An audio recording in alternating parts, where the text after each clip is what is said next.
अपनी बीवी से लोग जहां मन की बात करते हैं, ये प्रधानमंत्री देश की आवाम से मन की बात करते हैं। इससे क्या उम्मीद रखें जो ऐसा प्रधानमंत्री हो, इतना नालायक प्रधानमंत्री हो कि पूरे इतिहास काल में ऐसे प्रधानमंत्री इस देश ने नहीं देखा। पूरे 70 साल में इतने बुरे दिन इस देश ने नहीं देखा जितने बुरे दिन इस प्रधानमंत्री ने 7 साल में लाकर खड़ा कर दिया इस देश के आवाम के आगे।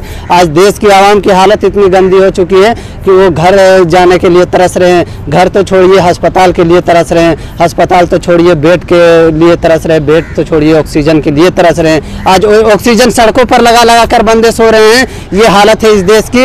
इस देश में महामारी चरम सीमा पर है। आप याद कीजिए, जिस समय इस देश में 2400-2500 पेशेंट आते थे, उस समय देश के विपक्ष के नेता ने भी आह्वान किया, लेकिन ये सरकार देश के विपक्ष को मिटाने में लग गई, लोकतांत्रिक संविधान को मिटाने में लग गया। यहाँ पे आरएसएस मानववादी कानून लाना चाहती है सरकार। यहाँ पे 2 देश बनाना चाहते हैं, एक गरीबों को मिटा देना चाहते हैं, एक अमीरों को रखना चाहते हैं। जो इनके अमीर कुछ पूंजीपति मित्र हैं, उन्हीं के लिए ये देश को तैयार कर रहे हैं। देखिए, आप कृषि विरोधी काले कानून लाए गए, वो अमीर पूंजीपतियों के लिए लाए गए। नोटबंदी किया गया, वो अमीर कुछ लोगों को अमीर बनाने के लिए किया गया। जीएसटी लाया गया, वो कुछ पूंजीपतियों को अमीर बनाने के लिए किया गया और मध्यम वर्ग बिजनेसमैनों को नरक में धकेलने के लिए बनाया गया। जीएसटी से मध्यम वर्ग बिजनेसमैनों को खत्म कर दिया गया। जीएसटी से कहाँ फायदा हुआ, आप बताइए। चलिए दिखलाते हैं मैं आपको गाँव-गाँव में मध्यम वर्ग के बिजनेसमैनों की क्या हाल है वो। आज उसी तरह ये काले कानून लाया गया है। इस काले कानून से अंबानी अडानी के तिजोरी में किसानों की रोटी को बंद करने की साजिश रच रही है सरकार। ये सरकार करना चाहती है किसानों की जान के साथ साथ आवाम की भी जान मारना चाहती है इस महंगाई से, और यहाँ पे कुछ % लोगों को जिंदा रखना चाहती है सरकार। वो तो लोगों को राहत दे रहे हैं, मतलब राहत सामग्री दे रहे हैं। अभी लॉकडाउन है, 5 केजी से किसी का पेट नहीं चल जाता है भाई साहब।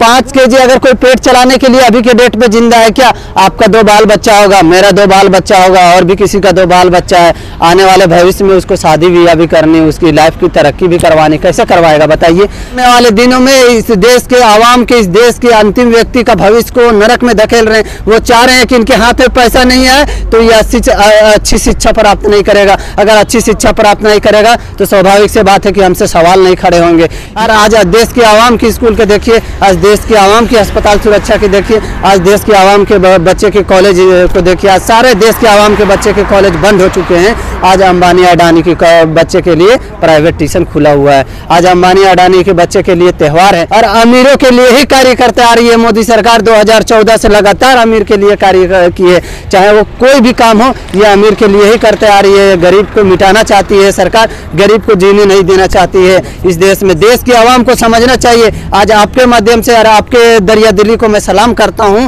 कि आपने आज मीडिया को लगातार अपने सोशल मीडिया प्लेटफॉर्म पर हम लोगों को दिखाने का काम कर रहे हैं। आज ये सरकार देखिए, लोकतांत्रिक संविधान का हनन करने के बाद ये सरकार मीडिया को ऐसे जकड़ लिए कि मीडिया वाले बताते हैं कि भाई साहब, कल आपने देखा होगा कि भाई साहब ये तो उनकी सिस्टम का फेल है। सिस्टम किसके हाथ में है? हिंदुस्तान का सिस्टम लगातार 7 सालों से भाजपा के हाथ में। अगर भाजपा के हाथ में हिंदुस्तान का सिस्टम नहीं है तो नरेंद्र मोदी जी अपने चुनाव प्रचार में 2014 में क्यों बोलते थे कि सिस्टम को बदलना है, सिस्टम को बदलना? फिर वो कैसा सिस्टम बदलना चाहते थे? आज आप सिस्टम को ऐसे बदल दिए भाई साहब, जो सिस्टम सड़कों में लोग दम तोड़ रहे हैं। आज देखिए, शमशान घाट में जगह नहीं है, पार्किंग में लाशों को जलाया जा रहा है। इनके संसदीय क्षेत्र पे पार्किंग में लाशों को जलाया। जहाँ से ये मुख्यमंत्री होते थे गुजरात से, आज वहाँ पे गुजरात को मॉडल विकास के नाम से बताया गया, जबकि वह गुजरात ऐसा गुजरात बना दिया गया उस गुजरात को कि गरीबों को दीवार में छिपानी पड़ी। ऐसे सोशल मीडिया पे दिखाया जा रहा है।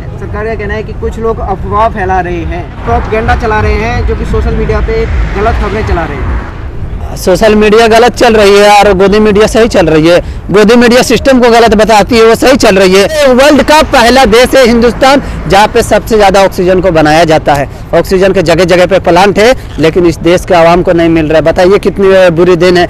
अगर ये हमें नहीं मिले, आपको नहीं मिले तो कैसा लगेगा। ये ऑक्सीजन क्या करोड़पतियों के लिए बनाया जा रहा है, अरबपतियों के लिए बनाया जा रहा है। उस प्लांट में क्या गरीब काम नहीं करते हैं? उस प्लांट में क्या मजदूर काम नहीं करते हैं? उन मजदूरों को मरने के लिए छोड़ दिया जा रहा है। आज दिल्ली के जगह जगह पे ऑक्सीजन की कमी है, दिल्ली के अस्पतालों पे और हर एक स्टेट के अस्पतालों पे कमी है। आज इस देश की आवाम को मारना चाहती है, 60% आवाम को सीधा मार देना चाहती है जान से, कि आप मर जाओ। 60% आवाम इस महामारी के नाम पे भाजपा के सत्ता में अच्छे से राज कर सके। मैं आपको आपके माध्यम से इस देश के आवाम को बताना चाहूँगा कि आप इस सरकार से कोई भी उम्मीद नहीं रखें, क्योंकि ये सरकार आत्मनिर्भर वाली सरकार है।